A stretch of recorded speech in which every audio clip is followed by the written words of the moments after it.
ఓం శుక్లాంబరధరం విష్ణుం శశివర్ణం చతుర్భుజం ప్రసన్నవదనం ధ్యాయేత్ సర్వవిఘ్నోపశాంతయే. ఓం గురుబ్రహ్మ గురుర్విష్ణుః గురుదేవో మహేశ్వరः గురుసాక్షాత్ పరబ్రహ్మ తస్మై శ్రీ గురవే నమః. ఓం వ్యాసాయ విష్ణురూపాయ వ్యాసరూపాయ విష్ణవే నమో వై బ్రహ్మనిధయే వాసిష్ఠాయ నమో నమః. ఓం నారాయణం నమస్కృత్య నరం చైవ నరోత్తమం దేవీం సరస్వతీం వ్యాసం తతో జయముదీరయేత్. హరి ఓం. ప్రియ భగవద్బంధువులారా, ఆస్తిక మహాశైలారా, విష్ణు పురాణానికి మనం స్వాగతం పలుకుతూ, ఆత్మానం రథినం విద్ధి శరీరం రథమేవతు బుద్ధింతు సారథిం విద్ధి మనఃప్రగ్రహమేవచ అనే శ్లోకం ఆధారంగా మన ఆత్మ, మన శరీరము, మన బుద్ధి, మన మనస్సు ఇవి అన్నీ కూడా ఒక రథంలాగా మారితే ఆ రథాన్ని అధిరోహించినటువంటి శ్రీమన్నారాయణుడు మనకి సద్బుద్ధిని సద్గతులను కలుగు చేయుగాక అని మరొక్కసారి మనం స్మరణలోకి తెచ్చుకుంటూ, విష్ణు పురాణం 15వ అధ్యాయంలో ప్రహ్లాదుడికి హిరణ్యకశిపుడు ఎన్ని ఇబ్బందులు పెడుతున్నాడు, ఈ హిరణ్యకశిపుడు ఎన్ని ఇబ్బందులు పెట్టినా ప్రహ్లాదుడు భగవంతుడైనటువంటి మహావిష్ణువు తాలూకా పాద పద్మముల చెంత మనస్సుని ఉంచి ఎంత దృఢ నిశ్చయంతో ఉన్నాడు అన్నది మనం చెప్పుకుంటున్నాం ప్రస్తుతం ఘట్టంలో. అయితే కిందటి వీడియోలో ఒక శ్లోకం దగ్గర యస్య సంశోషకో వాజుర్దేహే దైత్యేంద్రయోజితః అవాపసంక్షయం సద్య స్థిత్తస్థే మధుసూదనే. దైత్య చక్రవర్తి అయినటువంటి హిరణ్యకశిపుడు వాయుదేవుని ఆజ్ఞాపించాడు, నీ తాలూకా పూర్తి బలం ఉపయోగించి ఆ ప్రహ్లాదుని తాలూకా శరీరాన్ని ఆర్చివేయు అని. ఆ పనికి ఉద్యుక్తుడైనటువంటి వాయుదేవుడు ఆ క్షణంలోనే తన శక్తి క్షీణించిపోయింది అని ఆ ఘట్టం దగ్గర మనం ఆపుకున్నాం. వాయుదేవుడు అంతటి శక్తిని ఆ విష్ణు భక్తి అనేటటువంటిది ఎంత చక్కగా ఆపిందో చూడండి. వాయుదేవుడు అంతటి శక్తిని విష్ణు భక్తి ఎలా ఆపింది?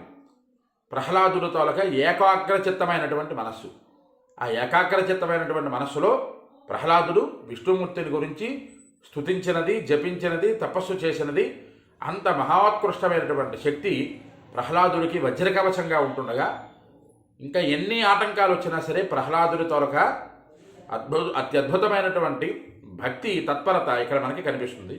ఇక్కడ ఎదరఘట్టంలో విషాణ భంగమ మున్మత్త మదహానించ దిగ్గజా యస్య వక్షస్థలే ప్రాప్త దైత్యేంద్ర పరిణామితా.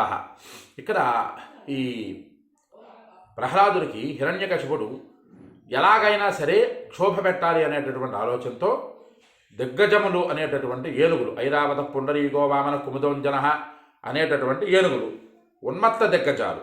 అవి మామూలుగా ఉండేటటువంటి ఏనుగులు కావు, ఉన్మత్తమైనటువంటి మహాభయంకరమైనటువంటి శరీరాలు, దంతాలు, శరీర పటుత్వంతో, ఏనుగంటేనే శరీర పటుత్వం, ఉన్మత్తమైనటువంటి పటుత్వంతో ఉండేటటువంటి ఆ ఏనుగులు ప్రహ్లాదుని గుండెలను ఢీకొట్టాలి అని ఆజ్ఞాపిస్తే ఆ ఏనుగులు అలాగే వెళ్ళి ప్రహ్లాదుని తాలూకా గుండెలు ఢీకొన్నాయి. ఆ ప్రహ్లాదుని తాలూకా వజ్రకవతమైనటువంటి శక్తి, విష్ణు భక్తి అనేటటువంటి శక్తి ప్రహ్లాదుని రక్షించింది. ఆ ఏనుగుల తాలూకా దంతాలు విరిగిపోయినాయి. ఏనుగుల దంతాలు ఎప్పుడైతే విరిగిపోయినాయో వాటి తాలూకా మదం అనేటటువంటిది ఆ దిగ్గజాలకి పోయింది అని ఇక్కడ పరాశరుడు వారు చెబుతున్నారు. యస్య చోత్పాదిత కృత్య దైత్యరాజ పురోహితై బభూవనాంతాయ పురో గోవింద శక్త చేతసః.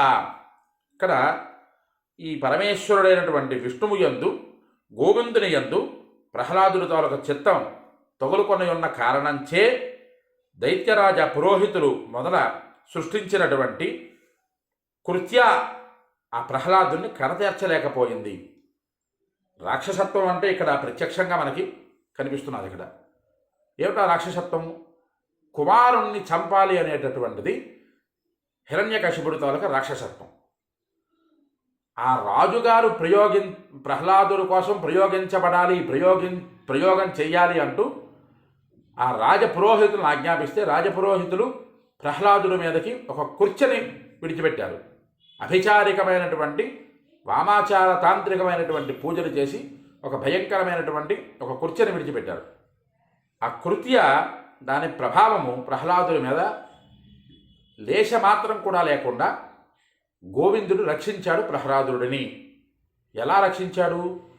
ఆ గోవిందుడి యందే ప్రహ్లాదుడి తాలూకా చిత్తము ఉన్నందువలన. ఎన్ని ఇక్కట్లు వచ్చినా ఈ ప్రహ్లాదుడు ఈ ఉపాఖ్యానంలో 4 చరిత్రలు ఇంచుమించుగా ఇక్కడ నుంచి ఇది ప్రారంభించుకొని ఇంకా 3 చరిత్రలు ఉన్నాయి ప్రహ్లాదుడి తల చరిత్రలు. ఇక్కడ ప్రహ్లాదుడికి హిరణ్యకశిపుడు పెట్టినటువంటి కష్టాలని ముందే ఎందుకు చెప్తున్నారు ఈ పరాశరుడు వారు? ఎంత కష్టం వచ్చినా సరే భగవంతుడి పాద పద్మములు విడవకుండా ఉండాలి అనేటటువంటిది ఇక్కడ ప్రత్యక్ష ప్రమాణంగా పరాశరుడు వారు చెప్తున్నారు మనకి. ధర్మబద్ధమైనటువంటి జీవితాన్ని సాగించేటటువంటి ప్రతి ఒక్క మానవుడు కూడా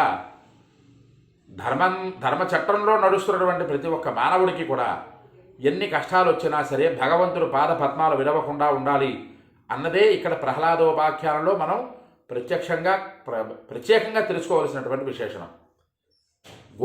గోవిందుడి తాలూక చిత్తము యందు గోవిందుడి యందు చిత్తంలో ఉంచినటువంటి ప్రహ్లాదుడిని హిరణ్యకశిపుడు ఎన్ని కష్టాలు పెట్టినా సరే ఆ కష్టాలేవి కూడా ప్రహ్లాదుడి దరిదాపులకు కూడా చేరటం లేదు అని ఇక్కడ ఈ ఉపాఖ్యానంలో మనకు తెలుస్తున్నది.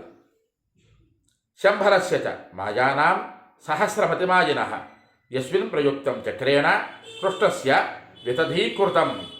శంభాసురుడు అనేటటువంటి రాక్షసుడు గురించి మనం తర్వాత ఎదరఘట్టాల్లో చెప్పుకుందాం.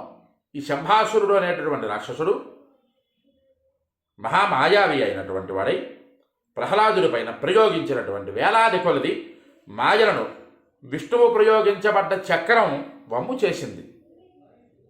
హిరణ్యకశిపుడి దగ్గర ఒక మంత్రిగా పనిచేస్తే ఉండేటటువంటి ఒక రాక్షసుడు శంభాసురుడు.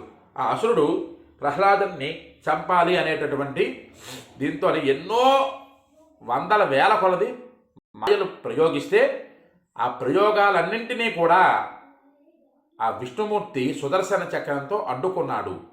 అడ్డుకోవడమే కాదు, ఆ ప్రయోగాలేవి కూడా ప్రహ్లాదుడి వరకు రానివ్వకుండా ప్రహ్లాదుని రక్షించాడు. భగవంతుడి కోసం ఒక్క అడుగు మనం వేస్తే మన కోసం 10 అడుగులు భగవంతుడు ఎదురొస్తాడు. నమ్మి మనం భగవంతుడి కోసం అడుగు వేయాలి. వేసిన నాడు ఖచ్చితంగా భగవంతుడి తాలూకా ఆశీర్వచనం ఉండి తీరుతుంది. భగవంతుడి రక్షణ కవచం మనకి ఖచ్చితంగా ఉండి తీరుతుంది.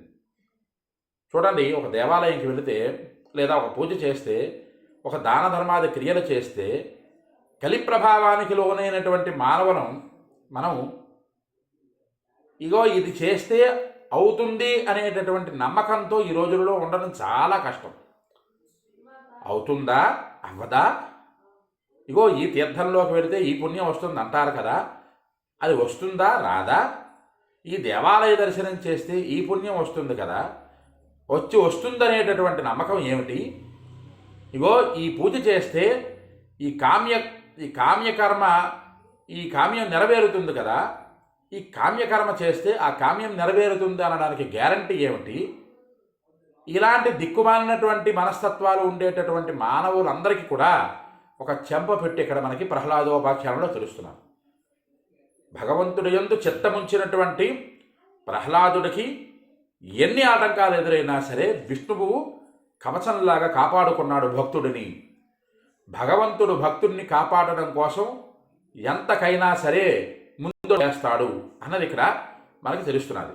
అయితే శంభాసురుడు అనేటటువంటి రాక్షసుడి దగ్గర నుంచి వచ్చినటువంటి మహామాయాలు అన్నింటినీ కూడా ఆ విష్ణుమూర్తి ఇచ్చే ప్రయోగించబడ్డ చక్రం వమ్ము చేసింది అని చెప్పుకుంటూ, దైత్యేంద్ర సూదోపహృతం యస్తు హాలాహలం విషం జరయాయాస మతిమాన్ అవికార మమత్సరి. అతి భయంకరమైనటువంటి హాలాహలాన్ని తయారు చేయించాడు హిరణ్యకశిపుడు. ఆ హాలాహలాన్ని వంటల వాళ్ళ చేత తయారు చేయించి ప్రహ్లాదుడికి ఇస్తే మత్సరం లేనటువంటి ప్రహ్లాదుడు. అందరికీ ఇక్కడ చాలామందికి ఒక అనుమానం, కామ క్రోధ లోభ మోహ మన మాత్సర్యములు అంటారు కదండి. అందులో కొన్నింటికి పదాలు మనకు తెలుస్తున్నాయి. కామం అంటే కోరిక, క్రోధం అంటే కోపము, మదం అంటే అహంకారము, మత్సరం అంటే ఏమిటి? ఈ మత్సరం అనేటటువంటి పదానికి ఇక్కడ మనకి పరాశరుడు వారు చెప్పినటువంటిది ఏమిటి ఇక్కడ చెప్పారు? చక్కగా మాత్సర్యరహితుడైనటువంటి ప్రహ్లాదుడు సమస్త పదార్థాలను భగవన్మయంగా చూసేవాడు. మాత్సర్యరహితుడు. సమస్తమైనటువంటిది కూడా మాంసనేత్రాదులతో చూసిన ప్రతి ఒక్క సత్పదార్థము బ్రహ్మ పదార్థమే అని నమ్మడమే మాత్సర్య రాహిత్యం. అగో ఈ వస్తువు నాకు కనబడ్డాది కాబట్టి ఇది నాది, నేను దీన్ని అనుభవించాలి, నేను తప్ప దీన్ని అనుభవించడానికి మరొకటికి అర్హత లేదు, ఇలాంటివన్నీ కూడా మాత్సర్యం కింద వస్తాయి. కానీ ఇక్కడ ప్రహ్లాదుడు మాత్సర్యరహితుడు, సమస్త పదార్థాలను భగవన్మయంగా భావించేవాడు. ఆయన జ్ఞాని. భగవంతుడు కాపాడుతాడు అనేటటువంటి ఒకే ఒక్క నమ్మకంతో వంటల వాళ్ళ చేత తయారు చేయించి తండ్రి చేత సాక్షాత్తు తండ్రే స్వయంగా హిరణ్యకశిపుడే ప్రహ్లాదుని చేతిలో పెట్టినటువంటి విషం, ఆ హాలాహల విషం తాగి ఆ హాలాహల విష ప్రభావము ఏమాత్రము కూడా ప్రహ్లాదుడి మీద లేకుండా వెనకాతల భగవంతుడైనటువంటి శ్రీ మహావిష్ణువు రక్షించాడు. రక్షిస్తాడు అనేటటువంటి నమ్మకమే ఆ ప్రహ్లాదుడిలో ఈ హాలాహల విషం తాలూకా ప్రభావం నుంచి ఆయన మనోధైర్యమే ఆ ప్రహ్లాదుడిని రక్షించింది అని ఇక్కడ పరాశరుడు వారు చెబుతున్నారు. అలాగే సమచేత జగత్యస్మిన్ సర్వేష్వేవ జంతుషు యథాత్మని తథాన్యత్ర పరం మైత్రయ గుణాన్విత. ఇక్కడ ఇందాక చెప్పుకున్నాం మత్సరం అన్నదానికి. ఇది మత్సరం అన్నదానికి ఇంకా పూర్తిగా వివరమిస్తున్నారు ఇక్కడ పరాశరుడు వారు. అతడు తనయందు ఈ జగత్తునందు సమస్త ప్రాణుల యందు సమచిత్తం కలవాడు అని చెప్తున్నారు పరాశరుడు వారు. సమచిత్తం కలవాడు అంటే మనం ఇక్కడ జాగ్రత్తగా తెలుసుకోవాల్సినటువంటి ఒక్క విషయం గురించి మనం కాస్త వివరం తెలుసుకుందాం. ఇక్కడ రావణ బ్రహ్మ కైలాసంలో తపస్సు చేయడానికి వెళ్ళి ఆ పరమేశ్వరుడు ప్రత్యక్షం అవ్వకపోయేసరికి శివతాండవ స్తోత్రం చేస్తూ కైలాసాన్ని పెకలించి వేస్తానని అహంకారంతో పలికినటువంటి వాడు జలా కటాహ సంభ్రమ భ్రమన్ నిలింప నిర్జరి అని ఆ తాండవ స్తోత్రాన్ని చదువుతూ కైలాస పర్వతాన్ని ఎత్తాలి అని తన రెండు చేతులని కొండ కింద పెట్టి మీదకెత్తుతుంటే ఆ పరమేశ్వరుడైనటువంటి శంకరుడు రావణుడికి ఉండేటటువంటి అహంకారాన్ని అణగద్రొక్కాలి అని తన కుడికాలి బటన వేలుతో కైలాసాన్ని ఈ మాత్రం స్పృశిస్తాడు. స్పృశించేసరికి ఎంతటి రావణ బ్రహ్మ తాలూకు బలము కూడా ఆ కైలాస పర్వతం కింద చేతులు పడిపోయినాయి. ఆ ఎంత లాగినా ఆ చేతులు రాక ఇబ్బంది పడుతూ బ్రహ్మ పదార్థమైనటువంటి భగవంతుడైనటువంటి పరమేశ్వరుడు గురించి తెలుసుకున్నటువంటి రావణ బ్రహ్మ చెప్పినటువంటి మొదటి శ్లోక తాండవ స్తోత్రంలో మొదటి భాగం అంతా వేరు. రెండో భాగానికి వచ్చేసరికి దృషద్విచిత్ర తల్పయో భుజంగ మౌక్తి కస్రజో గరిష్ట రత్నలోష్ఠజో సుహృద్ది పక్షజో తృణారవింద చక్షుషో ప్రజామహీ మహేంద్రయో సమం ప్రవర్తయన్మన కదా సదాశివం భజే. రెండు ఏమీ లేవు, అంతా ఉన్నదొక్కటే అని పరమేశ్వరుడు అని గ్రహించినటువంటి వాడై శివతాండవ స్తోత్రాన్ని రావణ బ్రహ్మ ఇక్కడ ఈ రావణ బ్రహ్మ చెప్పినటువంటి శివతాండవ స్తోత్రం అందులో కానీ దిగేవనుకోండి ఈ పురాణం ముందుకు వెళ్ళదు. అందువలన ఎక్కడితో ఆ శ్లోకంతో ఆపుకుంటూ దృషద్వి చిత్రతల్పయో రావణాసురుడు రావణ బ్రహ్మ అప్పటికి ఆయన లంకాధిపతి అయి కుబేర స్థానాన్ని ఆక్రమించి అనేకములైనటువంటి అత్యద్భుతమైనటువంటి ఆ పడకలు కలిగినటువంటి వాడు, హంసతూలికా తల్పాలపై మెసలేటటువంటి వాడు. అక్కడికి వచ్చేసరికి బ్రహ్మ పదార్థం ఒక్కటే అని తెలిసినటువంటి వాడికి దృషద్విచిత్ర తల్పయోహ భుజంగమౌక్తికస్రజోహ. అయితే ఇక్కడ మనం దీని గురించి వివరం చెప్పుకున్నామంటే పురాణం మనకి ముందుకు వెళ్ళదు కాబట్టి కాస్తంత చెప్పుకుంటూ గరిష్ట రత్నలోష్ఠజోహ సుహృద్విపక్షజోహ పెద్ద పెద్ద బండల యందు చిన్న చిన్న రత్నముల యందు పెద్ద పెద్ద సర్పాల యందు చిన్న చిన్న నీటి మడుగులో ఉండేటటువంటి జీవుల యందు అన్నింటి యందు పరమేశ్వరుడే ఉన్నాడు అని భావించినటువంటి రావణ బ్రహ్మ. అలాగా ఇక్కడ ప్రహ్లాదుడి దగ్గరికి వచ్చేసరికి చక్కగా సమచేత జగత్యస్మిన్ యస్సర్వేష్వేషు జంతుషు యథాత్మని తథా సత్యం పరం మైత్రేయ గుణాన్వితా.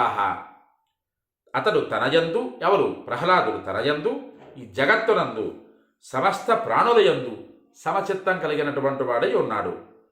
తన యందులాగే ఇతరుల యందు కూడా పరమ ప్రేమ కలిగినటువంటి వాడై ఉన్నాడు ప్రహ్లాదుడు అని చెప్తున్నారు. ఇక్కడ భగవంతుడి తాలూకు భక్తి ఒక్కొక్కరిని ఒక్కొక్క మార్గంలోకి తీసుకెళ్తుంది. రావణ బ్రహ్మ భగవంతుడు సాక్షాత్కారం అవ్వకపోయేసరికి కోపం వచ్చి కైలాసాన్ని పెకిలించి వేద్దామనేటటువంటి భక్తి ఉన్మాదంతో కూడుకున్నటువంటి భక్తి అయింది. కానీ ప్రహ్లాదుడి యందు ఆ భక్తి లేదు. ఏమిటా ప్రహ్లాదుడి యందు ఉండేటటువంటి భక్తి? మైత్ర గుణాన్వితాహ, సమస్తమైనటువంటిది విష్ణువులోంచి వచ్చింది, సమస్త గుణాలు కూడా విష్ణువులోంచి వచ్చినవి, సత్వరజస్తమో గుణాలకి అతీతమైనటువంటి వాడు ప్రహ్లాదుడు. భక్తి అంత చక్కగా నిలబడి ఉన్నది అని ఇక్కడ పరాశరుడు వారు మనకి చెబుతున్నారు. ధర్మాత్మ సత్య శౌచాది గుణనామ కరస్థధ ఉపమానవశేషానాం సాధూనాం యస్సదా భవతు.